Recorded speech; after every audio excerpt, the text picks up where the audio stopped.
Well, it is so good to see you. It is. I'm just sitting here feeling like I am in a healing room right now because I just had a heck of a night. You did, and let's talk about that. So you are in the hospital at 2 a.m.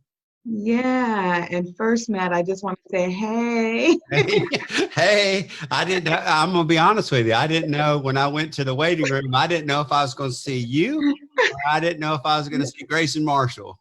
Right. And, Gracie could come in too, make sure I ride this through the end.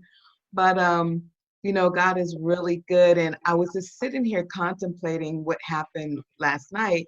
And I thought about, I had gone back through the emails. I was like, God, I miss Carrie's email. I haven't had an interview with Matt. I'm like, what's going on in my life? Right. So it makes you think about I've been a leader for so long, large staff.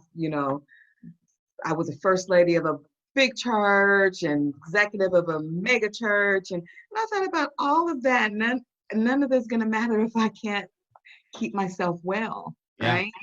And take time out to do the things that matter that are important. So I know that's not the topic today, but I but it's promise you, but it's so important.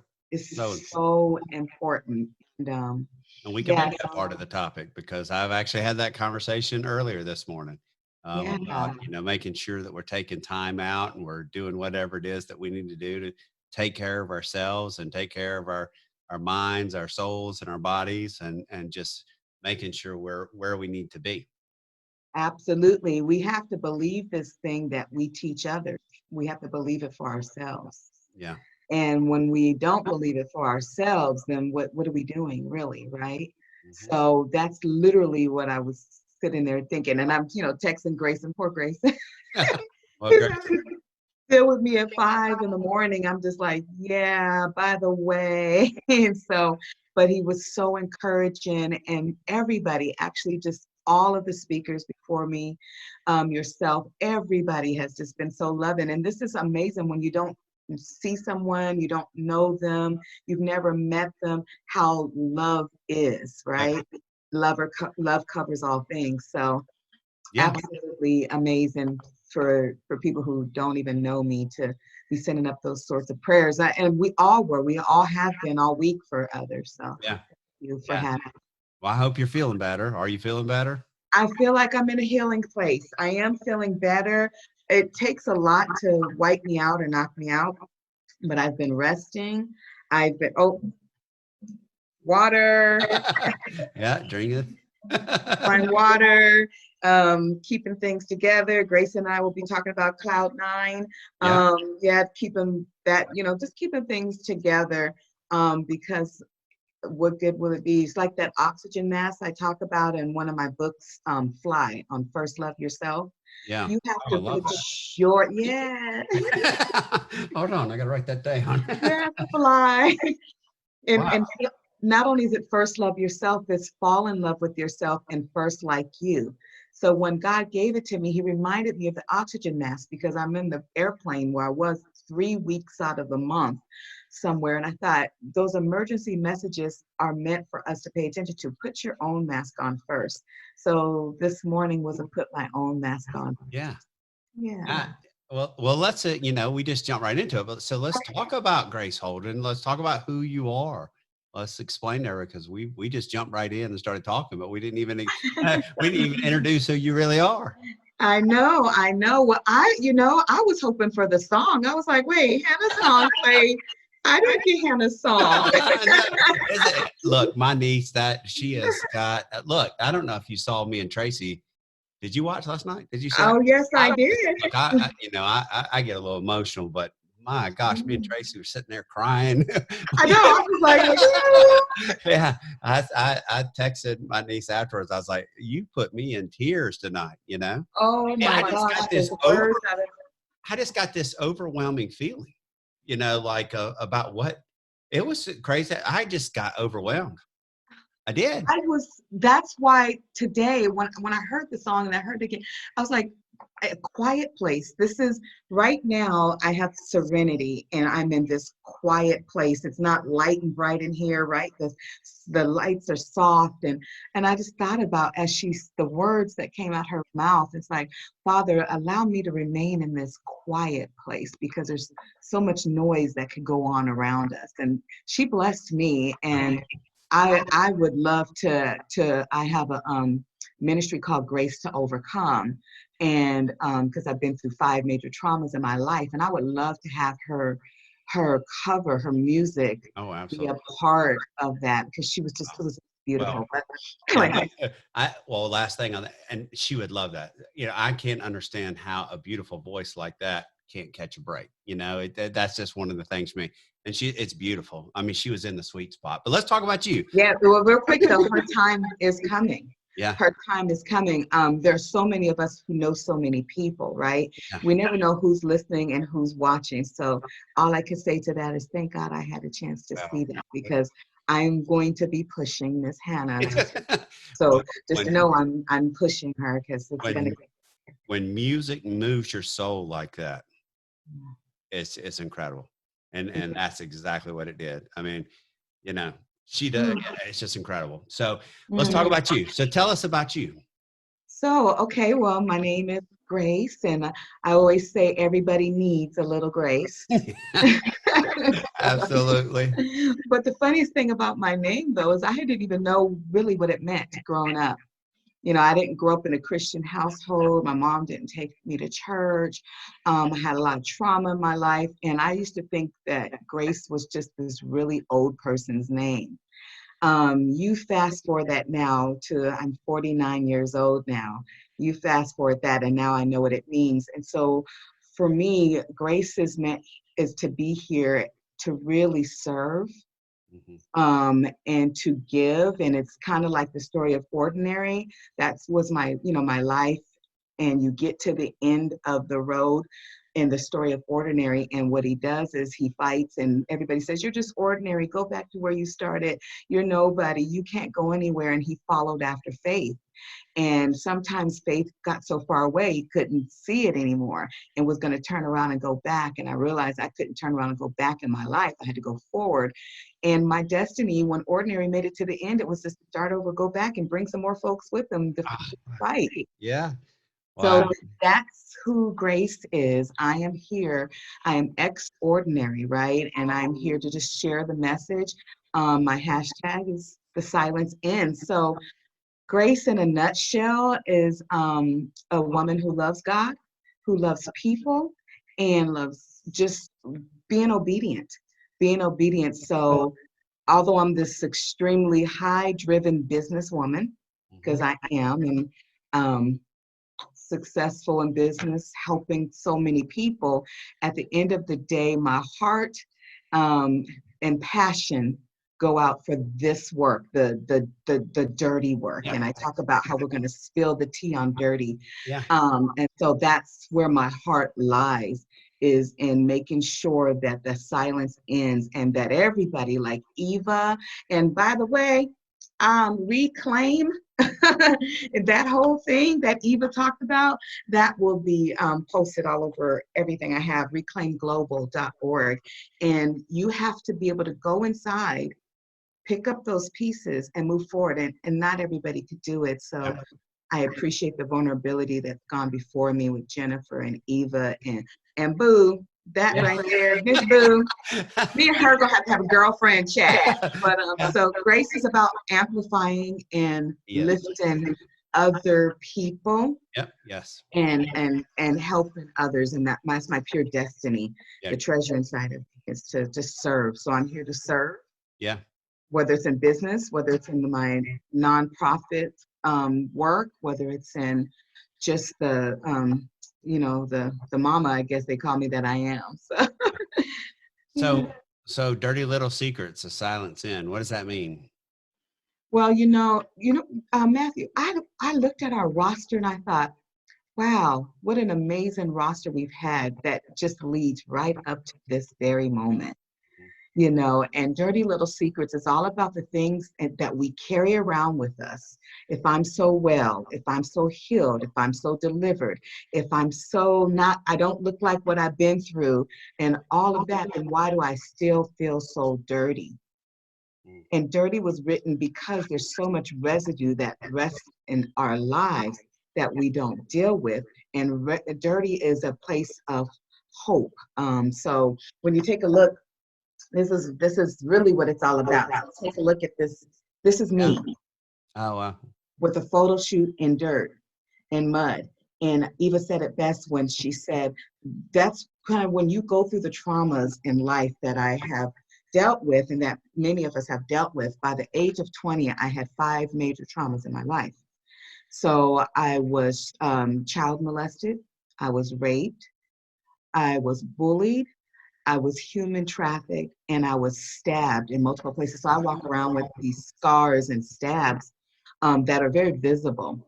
And so, and I lived my life like none of that ever happened. Yeah. You know, I got up one day, got married, had 5 babies, and ministered for 20 something years, held women's conferences with thousands of women attending these conferences, never telling my story, not being transparent, covering it up with mask. Yeah. And then one day, about 3.5 years ago, 4 years ago, God said, no more, the silence ends, because there's people like you who people see me looking like this that lived with this. Wow. Wow. That's amazing. And it goes back to So, what Eva said. It's that box. It's that box you put over in the corner and you take that stuff and you lock it away, but it's yeah, still there. It's still there. It's not it's going away. not going away. Matter of fact, I owned my own counseling business for years, so I had a lockdown facility where a lot of the pimps, prostitutes that were court ordered, the girls would come and we'd be in this lockdown facility. They run, they go back, you know. So I could be hood, 10%, Yeah. 10% hood Yeah. up there because I've been there, done that, know what it's like. And in owning this facility, I felt that I spent more time working with others to heal what was going on with me. Yes. And Absolutely. that's literally what I did. And so it was so much easier, Matt, to just pour out Mhm. than to get in. And as I started writing dirty, it took me a year because I bawled and I don't hardly cry. I was Yeah. weeping, I was mourning, I was delivering a baby, I Yeah. was, you know, going, I had to wind up going to counseling. My mom went to counseling, my sister went to counseling, the kids, you know, had to be advised of what was going on.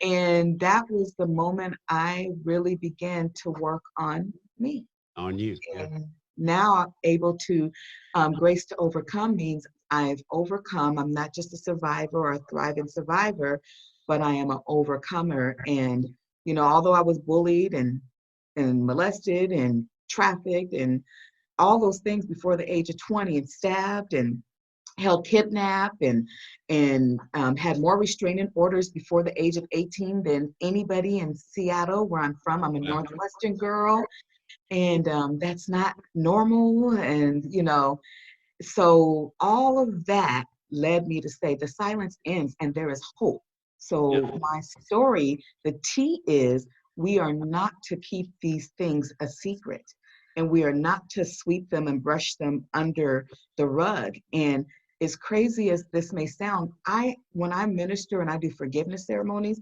the 70-year-old men and women, the 60-year-old men and women like my mom, they come out and say, oh my gosh, that I've held this for years. I never believed my own children. And you just resonated with me in a way that would. And so so from the young girls that I work with all the way to the 70-year-olds, the silence is real. Oh, it's real. And here is where it ends. And so the silence ends and hope begins.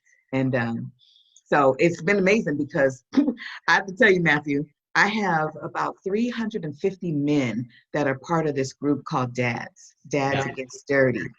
And God has been showing me so much about this national and global movement that, there've been all kinds of people who were supposed to lead this movement. And first it was, we talked to John Gray for a long time. Then it was somebody else. And God said the man who will lead the movement will understand that for every 8 households, there is only 1.2 men. And so I said, God, that's a lot of weight to bear. Yeah. For them 1.2 men, so let's bond together. And that is how we've arrived here, by just being obedient to the word of God. And I believe there's a formula, and it's written in the word of God what it is and how we can really help people. And that's what this is all about, is hope. And we start hope when we in silence. Yeah, because and I say this over and over, is we all have a story. We all have something in our past, or we all have those stories that interact, right? That where you've walked through it. And one of the things I'll point out, and you talked about the people that were a part of, the speaking, is that, listen, how many of these stories interact? I mean, how many of you from different walks of life have walked the same path, right? And it just makes me think of, if on this panel and the people that have spoke in these last 2 days have gone through it, how many others have gone through it? Right. Yeah. The world has, it's best said when we talk about, there's this whole thing in church called hurt people, Mhm. right? Church hurt. And then Eva brought up, and I say her because it resonated so much, because although I'm not going to talk as much about the trauma and that piece as much as I'm talking about where we go from there, her message is what so many people, when they come to me, need. Yeah. They need her boot camp. They need that. We need to go through that process. I was listening to Jennifer, and I'm praying the whole time, and she's coming through on the other side. Yeah. And that's what we need more than anything, is many of us to rally together and speak, because Matthew, you're right. There's millions of other Yeah. women who are having a story. Well, and unfortunately in today's times, and I think that this is the way Grayson and I named this, Christians Unite, Healing Through Transparency. I mean, it is, Christians need to unite. We need to come together. We need to support each other in such a time when, people look down on it, which is crazy to me, but we need to come together and support each other and lift each other up in God's image. Absolutely. If we don't come together, Psalms 133:1 is one of my favorite scriptures about uniting. And we can't not unite. In order to get the work done, we can't be in our silos, right? Mhm. So that is why we convene. Right? Hey, yeah. Hey, do you want to know? Let me say it first. It started with Convene community started with 2 communities, right? I was Mhm. flying as an air medical pilot as a first responder. So first responders was really important. But it started with Convene Christians. That's the community that it started with, because I just feel like we can give each other so much if we come together and work together and just share with each other. And it's, it is going through, a sermon or going through learning from the Bible, but it's also these stories. It's also these walks of life people have walked through. I mean, you're making such an impact on so many people's lives that's so important to me. It's so important that Grace to Overcome is all about that. All it is, literally in a nutshell, is everybody sharing their stories. It's a platform for those. It's like a TEDx for those who've gone through something. Mhm. So all I do is highlight those stories. That's all Grace to Overcome is. That's just Awesome. one thing. Because if we don't come together in unity, it started off when I was doing those women's conferences, and everything was about uniting. So the gifted ladies of the Word of God uniting together. You would not believe what I had to go through to get 5 states and those cities to come together to unite, because I mean, I know this isn't the topic for that, but it was so many pastors who, oh, well, they're my members, and if they're all going to your conference, they're gonna leave, and that's not how this works. It is totally not how this works. It's like, Absolutely not. no, we come together. So I am in great respect of yourself and Grayson and Convene and Carrie and everybody who touches what you do, because this is what we need in order to really make the difference and bring hope to those who may be hopeless. Yeah, absolutely. So, Grace to Overcome, talk a little bit more about that because I'm intrigued with this. Are you? Well, Yeah, I am.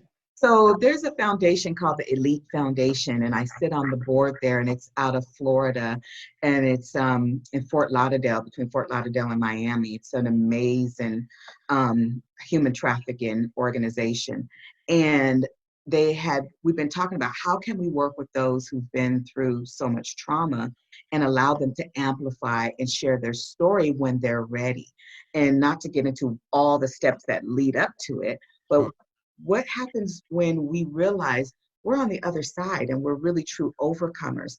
And what you get a lot in human trafficking and with a lot of the survivors who've been victims and come out, they say there's all these events and there's all this work going on, and who's really working with them specifically and listening to them. And there's a large, I can give a slew of organizations that work with survivors to meet their physical needs, their mental needs, and oftentimes their spiritual needs. But many of them haven't gone through it.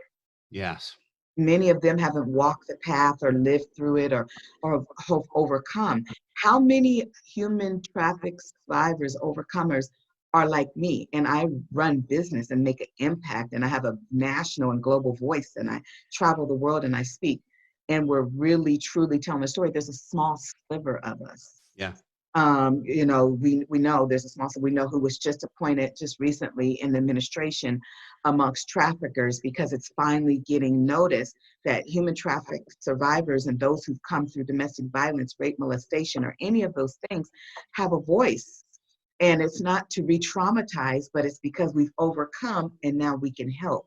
So overcomers is just that. Those who have come over on the other side, and you've gone through programs like Eva's programs, or you've gone through programs like Grace out of Atlanta, or Elite Foundation. We are the voice of overcomers that show, look at, we may have been there, done that, but we have overcome on the other side. So let's share and tell our stories and bring up the others to get them to the other side. And that's what we're here for. Grace to Overcome is I care, we care, you care. Wow. And that's what we do. And so, yeah, that little piece, God gave me dads first, and then he said, there's more. And I was like, there's more. So, more. So then the Elite Foundation said, Grace, there's so many survivors. What are we going to do? And so I lead up the Survivor Council, and we're changing the wording, the mindset from survivors to overcomers. I love that. And there's a journey to get there. And myself, as well as many, many other overcomers, that's who I will be looking for, reaching out, collaborating with, supporting their ministries, their missions, and their nonprofits, Christian or not. So that's what Grace to Overcome is launching for that purpose. That's so cool because, listen, we're here to support each other, but there's nothing more powerful in a recovery mode than for somebody to look at somebody eye to eye and say, hey, I walked where you walked. I've been through what you've been through. And we talked about this earlier, but look at me now, look at where I have come, and you can do it too. But they need that positive influence. They need that, they need that hope. They need the hope. They need the hope that they can overcome. I mean, that's a. And you know what? The journey doesn't stop. I'm not 100% I'm perfect, or here. First, no. Yeah. Triggers are real. Things come about.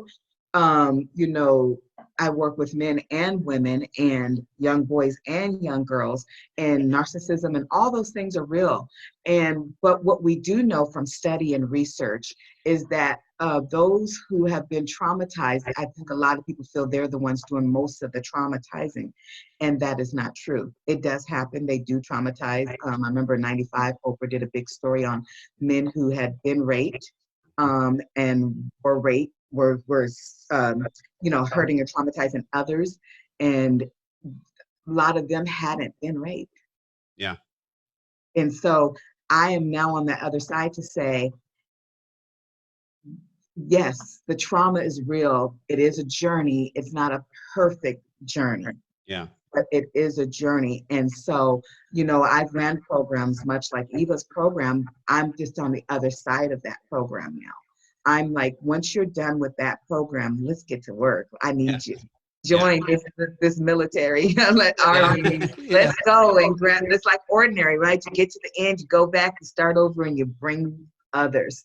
Yeah. So, yeah, that's really the goal of everything that I do. Is never to ride solo. Yeah. First, love yourself. It's meant to be. So the cover of the book is designed Mhm. to so first love yourself. I think it's my fourth book, my fourth book, Wow. and it's a wing on the front and a person in the middle and the spine, and it's a wing on the back. And Yeah. really, at the end of the day, we fly Yeah. because in the middle, we first love ourselves, we like ourselves, the traumas that I have gone through, when I'm talking to a survivor who's told the next person, because they call me Grace, she's yelling because no one here knows what she's been through. And I get in there and say, look, honey, kidnapped. I know what it's like to be tagged and have had my tattoos removed. I know what it's like to go through suicidal ideation. I know, let me tell you, I've been there and done that. And they just break down and ball up in my arms. Yeah. Because I know. Yeah. And maybe I wasn't pimped the same way, and I turned that pimp word around. It's positive individuals motivating people. So it's like, okay, that's the maybe I wasn't pimped in the bad way, but I'm gonna pimp you in the good way right now. Yeah. Help you. And so I get in their faces and I know what it's like. I know what those Johns are like. I know what they're dealing with. And not everybody knows everybody's story all the way, but I know the essence of it. I had one job and one job only when I was trafficked, and it was with the men I was with. It was oral sex. I didn't have the other roles. The guy who had this operation going, he was slick, and he put us all in. So at 48 years old, I had neck surgery from my C2 down to my C7. Perfect, healthy girl. So what in the heck? I rode roller coasters. I loved to dance. What did I need a surgery? Where did that come from? Out of the blue, I just got numb. And our history follows us. So the action of my head or my neck through the years, one day we pop up and I need neck surgery. Never been in an accident. So I'm going to tell that young man or woman, I know I've been there. Let's go. Let's get you in a program. Let's get you to being reclaimed. Let's get you to elite. Let's do whatever it takes. But on the other side, our overcomers, I need their voices to help me, because one person can't do it alone. Yeah. Because those dirty little secrets, right? Those dirty little secrets will weigh you down. They'll keep you down. They'll keep you paralyzed, really, almost. And you feel, again, going back to what we talked about, you feel alone.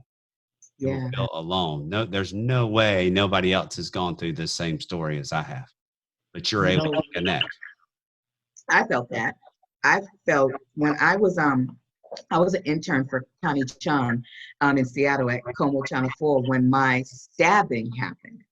And so when I was stabbed, so I had this great big scar, and I'm an intern. I'm going to be an anchor on the news one day, and they tell me I'm going to be the ghostwriter for the president. And I say, no, that scar shut me down.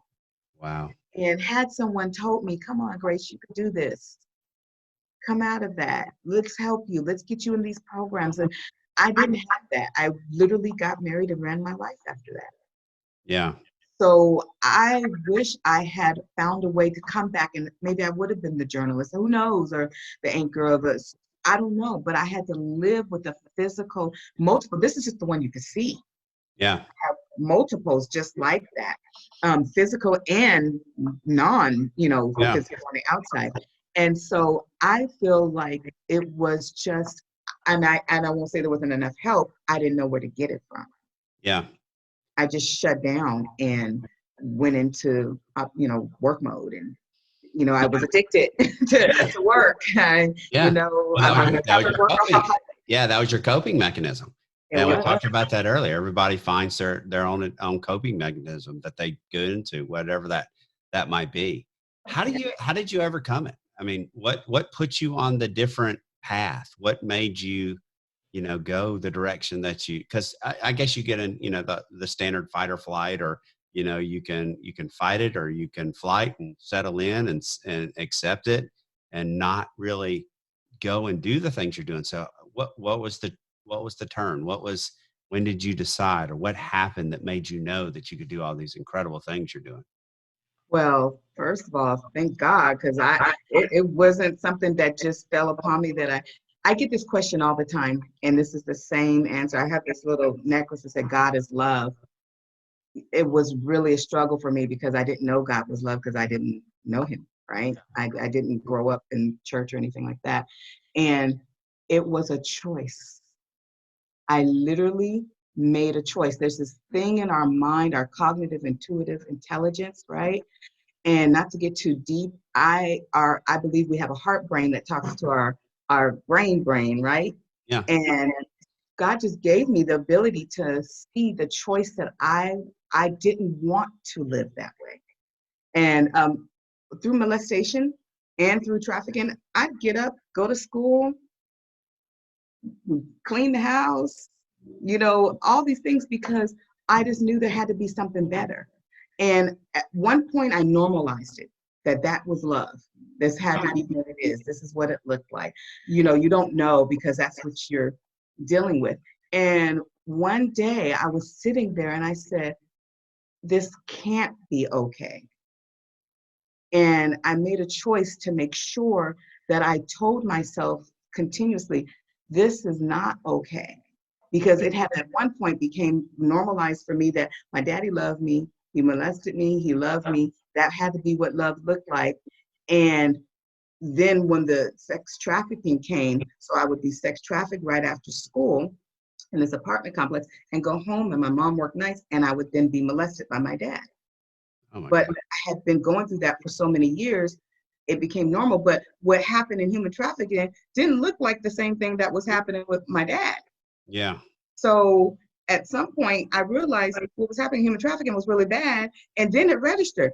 And what's happening at home is really bad. Yeah. Yeah. And I had to go through that process, and God just dropped in my spirit choice, make a choice, get up, live. And at 16 years old or so, I ran away and never looked back. I got on a bus, went from Kent to Seattle, lived in a homeless shelter, and went from there and made this choice that I believed there was something better for me. Yeah.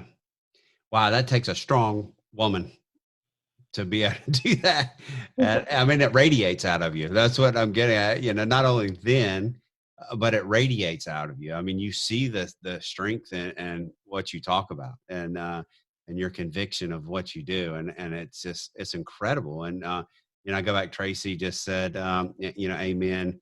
You got it so right, Grace. I mean, it's incredible. You know, what all of y'all have gone through, and how all of y'all have taken what you've done and just made amazing things happen.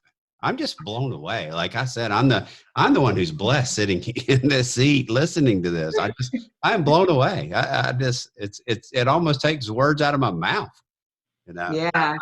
I was listening to you yesterday, and I was listening to you and Boo, and I was thinking about your story, and you shared the story about the 5 love languages. And, I've been certified in that for a while, and I thought about you went into battle with a tool. Yeah. Yeah. And I was in battle with the tool in me that I didn't even know was there. Yeah. Didn't have a clue. Um, One day in life, we have to sit and talk, but I used to be, when I was in my 30s, in this little thing that, like Ghostbusters. Oh yeah. People don't call Ghostbusters, but we were Demon Busters. Mm-hmm. That was our nickname. They'd call us. We were in Las Vegas, and there'd be all these farm parties, and people would say, hey, who can we call to get help? And there was a guy in Vegas who led these crusades, I guess you'd say, and we'd go in and we'd help people come out of. Oh, wow. It was a lot of I can't talk about Yeah. stuff, portals and things. So we would go in there, and I was working, casting things out and all that, and I was working with someone. I was like, make a choice right now, live or die. And I remember that was what triggered in my mind, make a choice, live or die. So when I think about the 5 love languages and the fact that you went into to help people to go do, you were given a tool to Yeah. help people make a choice. Yeah. Yeah. To live or die, learn or go, affirmation, acts of service. I am an acts of service girl. Oh, yeah. That's that's why I built such a strong team around me. Like, I believe in acts of service and words of affirmation. Yeah. I was listening to you. I was like, that's the secret sauce. Yeah. The secret sauce is to know when you're going into something that you have a tool to get you through. We have God. We have tools. Yeah. You have Yeah. it. Absolutely. And the 5 love languages is so dear to me because I just look at it not only with my relationship with my wife, but my relationship with my kids, but not just my relationship with my kids, but the relationship with everybody that I come in contact with. We're all different people. We all have a different love language. And it's, I believe, like Dr. Gary Chapman talks about, which he is a preacher at my church, believe it or not, yeah, that I believe that, knowing somebody's love language and pouring into them is so important, and being able to understand their why, and understand who they are, and answer what they need, their needs. I love that you get it, because a lot of people read 5 love languages and they think it's for themselves, and it partly is, but it's really for the other person. It's for you to know about the other person. Yeah. It's to, it's no longer the golden rule, treat others, how you want to be treated. The love languages that's not it. It's Yeah. the platinum rule, treat others how they Yeah. want to be treated. That means we have to come out of ourselves and understand what someone else's language is. And I was counseling a couple. I still do counseling work, and I was counseling a couple, and they had gone through the 5 love languages and all of that. And I remember asking them in the end, what did they learn? And the both of them were like, well, I learned that I'm such and such. And somebody said, I learned that I'm such and such. And I was like, oh, we don't have to start over. Yeah, we got to get back going, y'all. This is learning what the other person is. Exactly. So that we're able to help meet the needs of them. And because we are so interface, right, when we should be outer face. And when we get that, I was just so impressed to hear you and hear about your lovely wife. I was like, oh, she got her a wonderful Matthew handful over here. What's funny though is it took and you'll understand this as a counselor, right? For a while, this, not to go off on a tangent, but you'll get this. Like for a while with my wife, when we're young and we're married, and I'm like, well, I'm going to go back and get my counseling degree. And she's like, I don't know if I want you to go back and get your counseling degree. Because she knew my personality, and I pour into people, and and that was almost like, she was like, oh, wait a minute, do I really want you to be in counseling people all the time and working with people all the time? It was a little intimidating and all that. And then as we, really coming out of that time where we got to know, as our marriage grew and we got to know each other, and it's like, oh, that's who you are. That's why I married you. That's, you are the person that I married, and that is how you help people. And it was actually pretty cool how we, came to the conclusions about each other. And a lot of it was through reading the 5 love languages and just understanding, and yeah, it's a process still. I believe that even in marriages, when you're even in your 30th anniversary, 40th anniversary, that you realize we need to take it again. absolutely. We It's need never to ending. never ended. We need to take a look at it again. I tell you, first love yourself. The reason why I believe that is so important. How do you love others when you don't love you?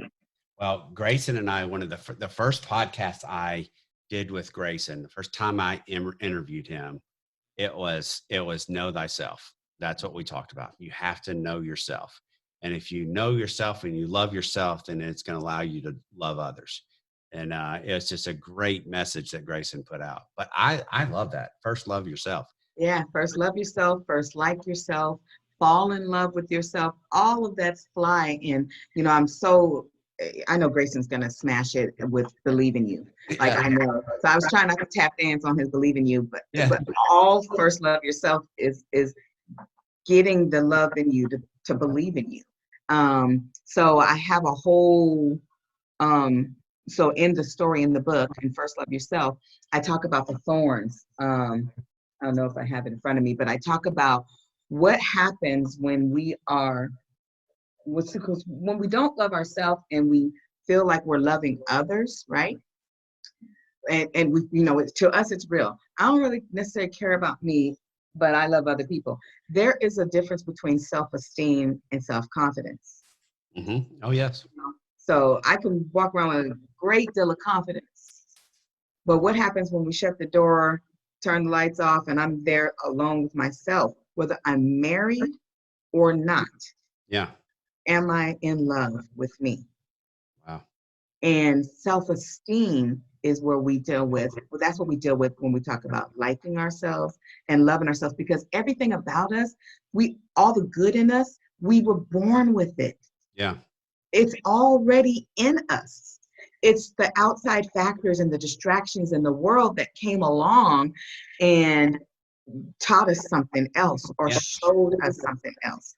So when I made a choice, I had to start to learn how to get back to what the core, the good, what's in there. And yes, I've been through the blame and it's with me, but you see, I want to just read this to you, Matthew, and I know you're going to appreciate this. Like a lily among thorns. And this is how I see you and I see everybody, that no matter what we've gone through, we are a lily among thorns. So I had to find myself and fall in love with myself. I was left alone with myself often. And I realized I was the only one that never left myself. So if I never left myself, I had to figure out. So no matter how many people leave you, you're left with yourself. Yeah. I had neglected my responsibilities of showering myself with love, attention, and affection at the very moment I needed it the most. When I was hurt or disappointed, or there was separation, or now in my singleness, right? And one day I resolved to never again will I do that to myself. I will fall in love with me again because it's already there. But this time, I will fall in love, but this time with myself. So seeking acceptance and approval, those days are over. So this message is to say, you are a lily among the thorns. Even if you haven't gone through hardships or the traumas that I have or the next person has, everybody has some thorn in their life. And just know you're that lily. You can't be good in a marriage or good to someone else until you love you. Yeah. And the word of God is really clear on loving you and God. Two whole people make a whole. Yeah. And that's why I believe that falling in love with yourself is so essential. Wow. That's profound. That's incredible. I mean, I love that. And you're so right with the analogy of, a lily among thorns, because your whole life, there's, well, especially nowadays, there's so much negativity out there. I mean, we're constantly getting attacked with negativity, right? And again, that's why I think the talk, or the name of this, Christians Unite, how we as Christians, we have to come together and we have to love each other. We have to lift each other up. We have to pray for each other. We have to, and you saw that and like we talked about last night, you had gone to the hospital and the prayers and the love poured out to you. Tracy has been feeling bad and the love has poured out to Tracy, and the prayers have been, we've been lifting, all of us up, but it's bringing together those lilies, bringing together, you being a lily, but let's bring together those lilies and let's flourish and let's make a beautiful, bed of flowers, Yes, you are speaking my language. You know, if I felt better, I'd be up here doing the, dance. Everybody knows I'll dance in every interview some sort of way. Uh-oh, Matthew, here it comes. Here it comes. I love it. I love it. Yes. So before we leave, and I know we still got plenty of time, I want to leave everybody with a couple of little wonderful quotes and things that I believe are just so true to ourselves. We'll spend a lot of time thinking about all these good things and getting people to this overcoming or the other side, but we kind of leave us without the formula. Yeah. Right. And we people, I think they see me and they think, oh, there's no way she could have, there's no, and they just see this, but there was a path. And I want to ask you a question. And pick up the book Dirty again and show that. So I would think, so that's you. Like I just keep thinking, like when you did that photo shoot, how did that make you feel? I mean, I could just see that that's emotional, when you looked at those pictures after the photo shoot, I could just think that it would be emotional to go through that photo shoot and to look at the pictures of that photo shoot. Matthew, wow, no one has ever asked that question. Yeah. I do from time to time, because this dirt that you see here is wet dirt right there. Mm-hmm.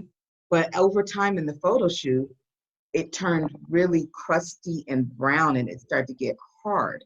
All the way down, was completely covered in dirt. And going back and looking at those pictures where I looked like, I don't know, it was just and hard. And Billy Dorsey, he is just a major outreach person, Bridge Life, and he came out of Lakewood, and I had hired him as a youth pastor, and he was working with me on this dirty concept of what happens when all this dirt touches our hands, and then people don't want us to, we feel like people don't want us near the touching. Well, when I was looking back at the dirty photo shoot and it got so crusty and dry and all of that, I was like, I don't want to touch me. Yeah. What is that like? What do we project as survivors? I call them overcomers. Oh, yeah. Project survivors to everybody else. Mm-hmm. So what we project oftentimes is how they might see us. Yeah.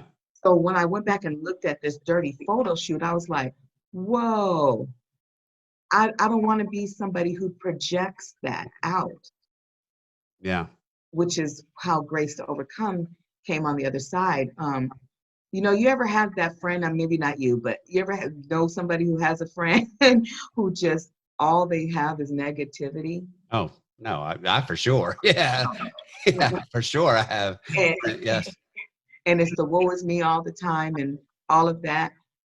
I think when we think of dirty, I felt like that photo shoot, when I went back and looked, I almost felt like, there's a whole chapter in here about residue, right? And there's tons of mixed myths and facts in here.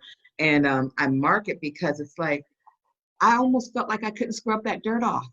Oh, wow. And that was the part in the photo shoot, when I went back and looked at it, that God had dropped in my spirit when I go and do forgiveness ceremonies all over the world, that he told me, get a big old glass box and get in the box and cover yourself in mud and present in this mud until it's dry.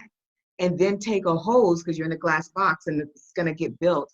This is vision. And take this hose, and inside it, they're cleaning you off. And I want people to see how much work it does take to get that off of you. Yeah. Yeah. Wow. And that's how I felt after going back later and seeing the photo shoot. And no one's ever asked that. Yeah. You're good. Again, I'm the one who's blessed. I mean, I'm sitting here and I'm getting to interview all these amazing stories. And, Grayson, I know he's listening. He's got a lot to live up to. He's supposed to be the closer coming in here to close it out, but he's got some. He better close out of this place. Yeah. And, it's, no, I'm just, listen, this is, Gosh, I love it. I just love what you do, and you know, I have lots of visions. I dream big, and I dream that you know, even with all that you guys are doing, that you know that we will. I haven't really said this to anybody, but Grayson knows it, that we'll bring together an event, you know, in the next year, a Christians Unite event, where it's based off this event. You guys started this. You guys led the charge, and we will continue to build on this, but then we'll come together and we'll have a Christians Unite event with everybody there and everybody a part of it and everybody speaking and everybody sharing and everybody lifting each other up, because that's, again, that's what we're here to do. You know, we're here to lift each other up. That's why God put us here. You know, you've heard me say a couple of times probably that I was lucky enough to go to Israel, you know, Hmm. Hmm. and just the thought process of you know, and Capernaum, I sat there and they said, this is where, this is the room that Jesus met with the 12 disciples, and you're looking at it and they know it, and but what did he do with those 12 disciples? You know, he only had 12 disciples. Let's think about that. You know, Hmm. Hmm. 13 if you count Judas, but you know, Right. and he backfilled, but 12 disciples, 12 disciples. And what did they go out and do? You know, they went out and spread the gospel all over the world. So we are all disciples. We are all meant to spread the word. We're all meant to lead each other up, you know? And so Mm-hmm. that's really the way I look at it, is that this Christians Unite, if we can come together and we can share the gospel and we can lift each other up and we can make a difference in this world that's so divided, so hurt, so, you know, all this stuff that's going on. There's a lot of people hurting right now with this Yes, COVID-19. There's yes, a lot of yes. people suffering right now. It's our job to lift people up. It's our job to make a difference in people's lives. And that's just how I feel. Matthew, I want to just chime in with you. There will be no if. There will be no if we can come together. Yeah. You have some incredible, Grayson's put together an incredible group of people. And the answer to when is going to be Yeah. but it's, I'm here. Yeah. You got, let's do this, Yeah. right? We are. Like, let's do this because, you know, I run big events all the time. Right Yeah. now, I got a big, huge event that I just hired a ton of people in the midst of COVID-19 to be on this event. If I could do that for a Yeah. non Yeah. event, and it's Yeah. an amazing event, and it deals with human trafficking, healthy communities, climate emergency. Let's do Christians Unite. I am in. I say yes. This is live, huh? It's recorded. It's live. It's recorded. You're Can't on go tape. back on my You can't go back on your word. We're going to right. do this in Like, Jacksonville. We'll do it in Jacksonville, Florida. That's where we'll kick it off, right there. okay, And we will all right, make it happen. We'll start yeah. planning. So I know that neck of the woods. I lived down there for a couple, 2.5 years. Yeah. Well, technically, I lived in Houston and there at the same time. But yeah, I mean, you guys got some of the And most incredible. I say Jacksonville because that's where Grayson's from and a lot of the speakers are from. But where do you live now? I'm in Houston. Okay. But if you leave it up to Elite Foundation, which is my organization that I was saying about human trafficking down there, Jessica Vera, Dr. Jessica Vera, she's always trying to get me in Florida. So it's a funny joke because I'm a single lady. And she's like, we have to find you a Florida man. I don't know what we're going to do, but you have got to leave Houston. And she's like, I need you in Florida. The work needs you. So the big event I was telling you about outside of this, because of Elite, we were looking at Miami. So it's at Fountain Blue. Yeah. So it's at Fountain Blue in Miami, but we've now moved it to 2022, and this year it'll be all virtual, which most of it was Yeah. virtual anyway. And I'm all for any parts of Florida. Yeah. You know, so I just love that. Yeah, I'm from North Carolina, live in Winston-Salem, North Carolina, but I love Florida. I really do. I was in the military, and that was kind of my second place. Went from North Carolina down to, you know, down to Florida and all those different things. So, Okay, so have you been on I want to get these couple of quotes out before we leave, Yeah. but have you been to Washington, Seattle, Washington, where I'm from? I have not. I need to do that. That's one of the places I've always wanted to go. You haven't been to the Great Northwest. No, I have not. I have not. And you know, there's no excuse, but I've always said that's where I need to go. So Yes, yeah, you know, tell your honey that you guys must take a trip to Seattle, Washington. Yeah. So many, you know, military folks have been there, of course, for all the military bases that are there. But you have to. It's so beautiful. Yeah. So let's get these Different from quotes me. in. Let's get these Yeah, quotes in. And but before we do, yeah. tell us where. I just want to get this in because this is a question. Where can we find your books? Where can we get to your books? So you can get to my books on Grace L. Holden, HOLDEN.com. GraceLHolden.com. That page takes you to pretty much every page I have, except for Grace to Overcome. That site's being flushed out still. Yeah. But you can get Invincible, the one that we're about to talk about, off of Amazon. It's an international bestseller. Oh, wow. You can get Fly will be soon on Amazon, and Dirty right off of Grace L. Holden. Dirty was I had young children, so I kept it from Amazon for a while, but it's getting ready to make a launch because my youngest is now 19. So Yeah. GraceLHolden.com. That's awesome. And we'll make sure we post that. So that's really, really cool. In fact, it's already there. Wow. There it is. Yeah. To have a team. There it I have is. a team. Melinda is quick. Shit. Thank you, Melinda. So let's talk about some quotes. All right. So here's one. This is Nelson Mandela. And this is how important the silence ends and how important forgiveness is. And it says here, resentment is like drinking poison and then hoping it will kill your enemies. Let that sink in. Resentment is like drinking the poison and hoping that it will kill your enemies. So, in other words, you don't want to live with unforgiveness. Yeah. It's important that we begin to forgive, but it doesn't fix everything. It's a component. And then Mahatma Gandhi, he says, the weak can never forgive. Forgiveness is the attribute of the strong. Mm. Why is that so important? Because when you've gone through as many traumas and hell that many of us have gone through, the attribute of the strong is in the forgiveness. And so when we talk about the silence in and hope begins, forgiveness, first of all, speaking up, being transparent, because I wasn't. And so when Grayson said, be real, be transparent, it's like, okay, I don't know how much real you really want, but Eva covered enough real for us all. Yeah, that's right. So I talk about what forgiveness is not. And so it's not where you just have this unfathomable, I love you, you're the best thing in the world, forgiveness attitude, right? It's not being a doormat. It's not automatic. It's not forgetting. What it is, though, is a learned act. It doesn't just happen. It's taking back your control. So you say, Grace, how do you do it? I made a choice. It's the essence of strength. It deflects negativity. It's deliberate release. Mm-hmm. And it will metastasize like cancer if you don't poison it. So you ever heard the story of the man carrying the corpse on the back of his back? Mm-hmm. And when that corpse resonates inside of you, it becomes the core of who you are. So what I want for those of us to be traumatized is to not hate. Yeah. To not be unforgiven. It heals the mind and it soothes the hurt. Forgiveness is freedom.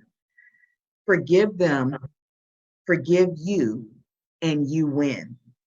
Forgiveness is me giving up my right to hurt you for hurting me. Wow. Wow. That's incredible. And it's so true, though. It's just so true, you know? That's it. That's all she wrote. I'm speechless. I'm speechless. This has been wonderful. I hate it at the end. We'll come back and do another one, just like I interview everybody. But we'll do a podcast and we'll just talk about your books, all of them. Okay. All right. That'll be wonderful. You're the man. Yeah. Yeah. This has been great. Listen, we've talked about where they can find you, find your books. You're doing great things. And this is so good. And Grayson has done, he's got some work to do. Tracy just said, you're an inspiration to us all. Thank you for being transparent and sharing God's love, forgiveness, and hope to a hurting world. I'm so glad you're well enough to share today. It was tremendously blessed by it. We've been tremendously, or she was. We all have been tremendously blessed by it. Blessed by it. So thank you so much, Grace. All right, drum roll. Drum roll. And he coming in the house. Grayson, let me tell you, you better well, hold on. Stay where you're at. come up in here. It's belief in you. I can't wait. Wait. All right. We He's done? coming. No. Oh, yeah, bring him on in here real quick. All right, here we go. What's happening? What's happening? So you missed me. You missed me. Oh. What's happening? Look, I have a different connotation right now. I'm in this quiet, restful place. I'm gonna get up out of your Zoom time, but I said you better bring it. I know you got something good for us. You got some work to do to close out strong here. I've been listening. I had to listen for 2 days so I can make sure I was prepared. Make sure I was prepared.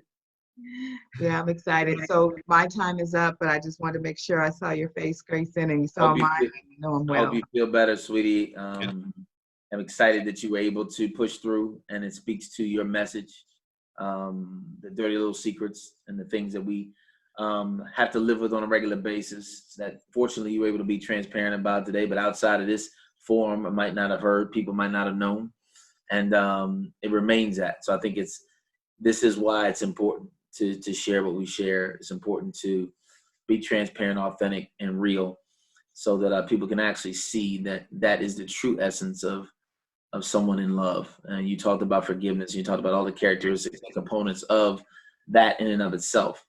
And I think those are critical. I think it's what's missing in the world. I think religion has totally washed that down, and totally left it away. And it's about being obedient in rules more than loving people for who they are, where they are.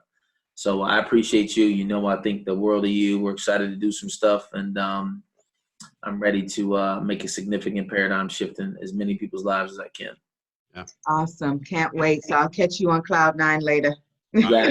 Be watching at the end. We're going to bring Hannah back to close us out. So. Oh, yes. I wanted Hannah before me, but, I took her when I could get her. That's right.